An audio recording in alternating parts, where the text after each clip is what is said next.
자, 엄마와 아이를 위한 사주 수업입니다. 전 선생님과 함께하는 올드사주 강의에서는 일반적인 정말 가장 기초와 기본을 전 선생님의 책을 토대로 해서 제가 강의를 만들고 있어요. 그래서 그거랑 같이 들으시면 훨씬 좋으실 것 같아요. 양창훈님, 행복한 가정 같아 부러워요, 쌤. 그럼요. 저의 가장 큰 자산은 저의 행복한 가장입니다. 양창호님도 빨리 선택과 집중을 하십시오. 네. 자, 명리학 결혼 1강 시작하도록 하겠습니다. 일단 오늘은 사주 기초 영어에 대해서 여러분이랑 한번 이야기하려고 해요. 올드 사주에서도 얘기했지만 약간 다른 구성으로 조금 준비를 해봤습니다. 저희는 포인트가 뭐다? 엄마와 아이가 행복한 거. 첫 번째는 천간, 두 번째는 지지, 그 다음에는 오행, 음양에 대해서 하나하나 얘기를 해보려고 해요. 일단 여러분들이 저랑 사주 수업을 하려면 만세력을 켜놓고 들으시는 게 되게 좋아요. 그래서 만세력을 어떻게 읽느냐 먼저 알려드리도록 하겠습니다. 만세력은 하늘도마뱀 어플 무료이니까 그거 하셔도 되고, 저는 하늘도마뱀이랑 천을기인 어플 같이 사용하고 있어요. 여러분들 보기 편하신 거 마음에 드시는 걸로 깔고 여러분의 생년월일 입력하시면 이렇게 나옵니다. 여기서 보시면 여기 위에 있는 줄이 천간이라고 합니다. 그리고 읽는 순서는 이쪽부터 이렇게 가요. 여기가 생년, 세월, 생일, 생시예요. 그래서 하나, 둘, 셋, 넷, 네 가지의 기둥이라고 해서 사주, 그리고 여기 지금 글자가 8개죠? 그래서 팔자라고 합니다. 이분 같은 경우에는 의미로 제가 뽑은 사주예요.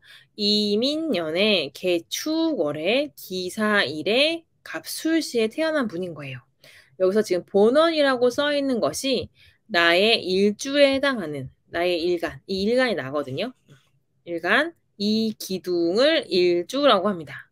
얘는 연간이니까 연주, 얘는 월 뜻하니까 월주, 기둥 주자예요. 얘는 일을 뜻하니까 일주, 얘는 시간을 뜻하니까 시주, 이렇게 돼요. 그 다음에 지지는 여기 밑에 있는 글자들을 지지라고 합니다. 그래서 여기는 인, 축, 사, 술 이렇게 지지가 있어요. 여러분들이 사주를 접근할 때 제일 어려워하시는 것이 아무래도 한자거든요. 근데 한자는 여러분 있잖아요. 22개만 외우면 돼요. 22개. 이 8개 중에 여러분 모르는 한자 몇 개 있으세요? 이거 임, 개, 기, 갑, 인, 축, 사, 술이에요. 뭐 22개 다 아시는 분은 적어도 그래도 한두 개는 아는 것들이 있을 가능성이 되게 높거든요. 반복하다 보면 또 그 눈에 들기도 하니까 자꾸 반복해서 보시고 22개만 외우면 되니까 너무 쫄지 않으셨으면 좋겠어요. 자, 그 다음에 이 밑에 있는 이 조그만 한자들이 지장간이라고 합니다. 지장간은 지, 땅 속에 장, 숨어있는 간, 천간이란 얘기예요. 그래서 신정무 이렇게 천간에서 쓰이는 용어가 이 밑에 들어가 있어요. 땅 속에 있는 천간이기 때문에. 그리고 여기 맨 밑에 양, 제왕, 묘, 사, 이게 12운성이라고 해서 이 천간과 지지의 관계가 어떤지를 표시해 준 거예요. 예를 들면 이 임과 인의 관계는 사지입니다. 그러니까 재성과 관성의 관계가 좋지 않다는 거죠. 이거는 나중에 더 자세하게 말씀을 드릴 거예요. 여기까지 잘 따라오고 계시나요? 네. 일단 만세력 있는 법을 알려드렸어요. 여러분들의 본원은 무엇인지 확인해 보시기를 바래요. 네. 그 다음 천간을 얘기해 볼게요. 천간은 하늘에 있는 무형의 기운, 보이지 않는 기운을 우리가 오행에 따라서 오행을 또 음양으로 나누어서 정해 놓은 거예요. 10가지로. 왜 10가지로 정해놨냐면 우리 사물에는 5가지의 원소가 있는데 이 5가지가 2가지씩 음양으로 나뉘어졌기 때문에 10가지가 되는 거죠. 자, 여기 처음에 갑, 을, 이 2개는 나무의 기운이에요. 우리가 흔히 나무라고 얘기하는 갑목, 을목입니다. 예, 병과 정은 병화, 정화라고 하는데 불의 기운이에요. 그리고 무, 토, 기토라고 하는데 무와 기는 흙의 기운이에요. 그리고 경금, 신금이라고 하는데 얘네들은 금의 기운입니다. 마지막으로 임과 개는 물의 기운이에요. 그래서 나무, 불, 흙, 금, 물의 순서로 이렇게 10가지의 기운이 이 순서대로 흘러갑니다. 그래서 갑을병정, 무기경신, 임계 이렇게 외우시면 돼요. 여러분이 한자 외울 10가지는 일단 이것입니다. 네, 지지는요. 시간과 방위를 12가지의 동물로 표현한 12지를 사용합니다. 그래서 아까 양창호님께서 여쭤보셨어요. 소리가 안 나와요? 지금도 소리가 안 나오나요?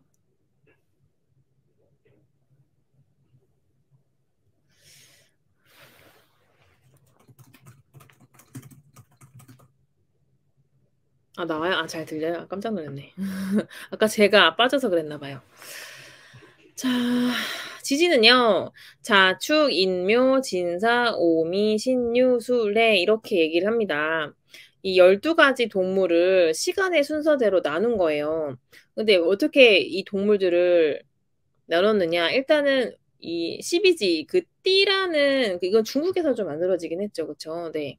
그래서 왜 쥐가 맨 처음에 있고 그다음에 소, 그다음에 호랑이, 토끼, 용, 뱀, 말, 양, 원숭이, 닭, 개, 돼지 이 순서잖아요. 그쵸? 이 12지를 우리가 12달이기도 하고 시간을 옛날엔 2시간 간격으로 해서 12개로 나눴기 때문에 이 12지를 그냥 가지고 썼어요.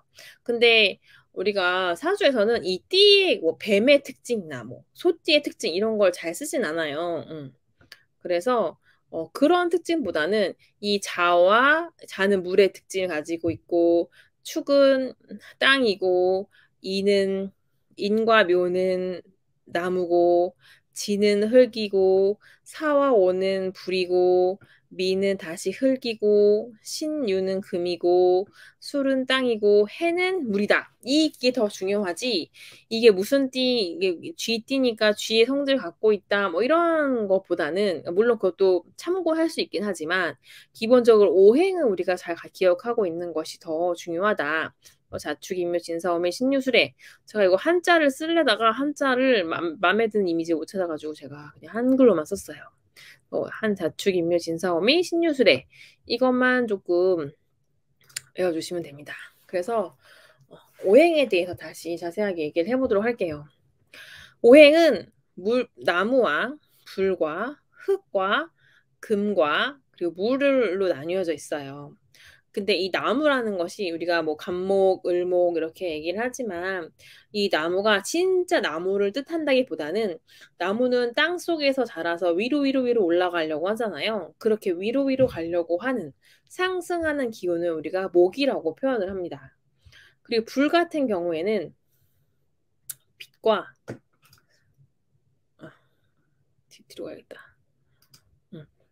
불 같은 경우에는 빛과 열이 있어요. 그러니까 밝혀주려고 하고 번지려고 하는 그런 기질을 우리가 화로 표현을 했고 사실 이제 오행은 다 에너지거든요. 실제 물질이라기보다는 에너지. 그래서 이거 상승하려고 하는 에너지, 밝히고 번지려고 하는 에너지, 그리고 중화시키려고 하는 에너지, 응축시키고 결실을 맞으려고 하는 에너지, 그리고 사람들에게 생명력을 키워주고 뭔가를 전달해주고 이런 것들에 대한 에너지 이런 것들을 오행으로 표현을 한 거예요.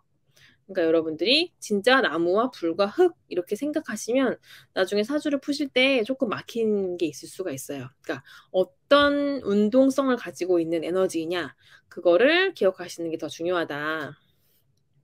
이 오행이 있는데 또 세상 만물은 이 음과 양으로 두 가지로 이루어져 있다라는 게 중국의 기본적인 음양론이죠.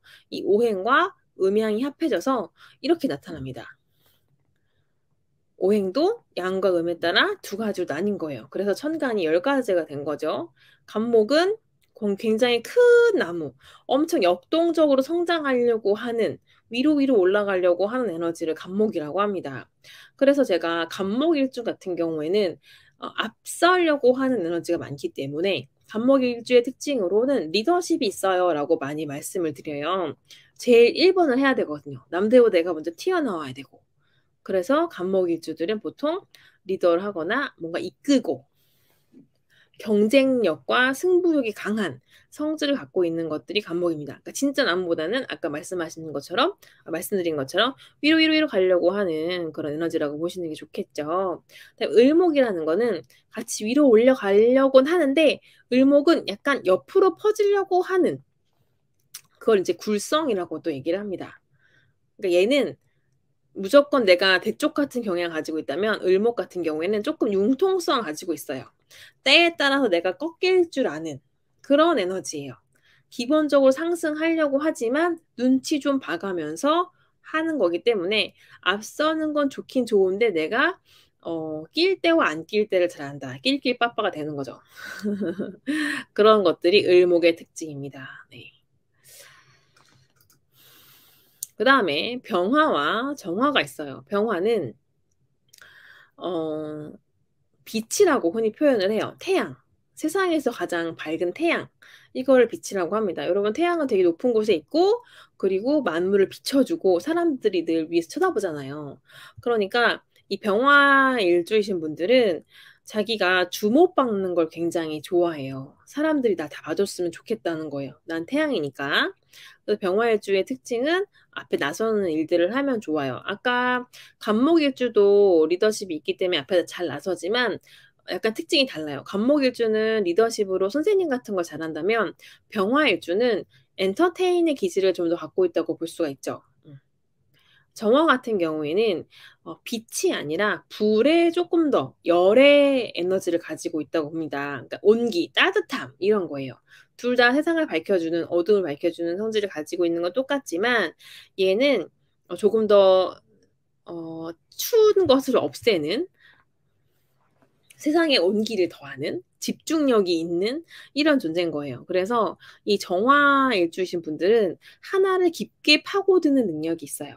집중력이 굉장히 강하고 탐구력이 강하고 호기심도 강하다. 이런 특징을 갖고 있습니다. 기본적으로는 남들 앞에 나서는 것을 좋아한다. 남들 앞에 나서는 것에 어려움이 없다고 보시면 되겠습니다. 자, 그 다음에 무토 같은 경우에는 지금 제가 이제 산을 표현했어요. 산. 위로 올라가려고 하는 양의 성질이 있는 흙을 우리가 무토라고 합니다. 기토 같은 경우에는 옆으로 펴져져 있죠. 평야, 대지 이런 느낌의 흙을 기토라고 해요. 얘는 음의 흙, 얘는 양의 흙입니다. 여러분도 아시겠지만 흙이라는 것은 모든 것을 다 품고 있어요. 여기에서 막 동물도 살고 물도 있고 그죠? 빛도 여기는 불도 있을 것이고 바위도 있고 모든 것들이 있는 것이기 때문에 흙의 성질은 기본적으로 포용력이 있고 평화를 되게 좋아해요. 그러니까 웬만하면 좋게 가고 싶어 하는 것들이 무토와 기토의 기질이고 이걸 이제 선생님 같은 경우 생각이 없다. 자기 주관이 없다는 얘기인 거죠. 좋은 게 좋은 거야 라고 하는 거를 얘 말 들으면 이쪽을 간다고 생각하고 제 말 들으면 제가 왔다고 생각하고 약간 이런 것들이 있기 때문에 전쌤은 이제 생각이 없다라고 표현하시는데 어떻게 보면은 포용력 있다. 그렇게도 볼 수가 있는 평화주의적이다. 그래서 여기저기 잘 끼워 맞출 수 있기 때문에 정치인들이 좀 많다. 그렇습니다. 그 다음에 금으로 넘어가면 경금일주와 신금이 있어요. 경금과 신금. 이 경금은 단단한 바위, 조금 큰 양의 성질을 가지고 있는 금이고 이 신금 같은 경우에는 굉장히 날카로운 칼에 많이 비유가 됩니다. 경금일주나 신금일주나 자기가 응축하려고 하고 누군가가 섞이려고 하는 것이 굉장히 적어요. 그래서 금일주이신 분들은 자기만의 세계가 굉장히 확고하다. 남들에 대한 신경을 별로 안 쓴다. 이런 특징이 있어요. 특히 경금일주 같은 경우에는 단호한 면이 강하고 신금일주 같은 경우에 예민한 부분이 강합니다. 그래서 신금일주 같은 경우에는 자녀가 신금일주로 있으신 분들 같은 경우에는 어렸을 때 케어하는 게 정말 쉽지가 않아요. 오감이 다 예민해요. 이런 애들은. 마치 다 날이 서 있는 것처럼. 그래서 제가 "신금일주 어머님들 오시면 애 키우느라 힘드시겠네요."라고 말을 많이 하죠. 경금일주 어머니가 오시면 "애가 친구한테 관심이 없어도 이해하세요. 얘네들은 원래 그런 애들입니다."라고 얘기를 합니다. 자 마지막으로 임수와 계수가 있습니다. 임수 같은 경우는 이제 바다예요, 바다. 큰 물이고 계수는 이렇게 자연 산에 굽이굽이 흐르는 계곡물입니다.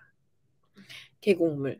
특징이 뭐예요? 물은 모든 생명을 살리는 것이죠. 그리고 드러나지 않아요.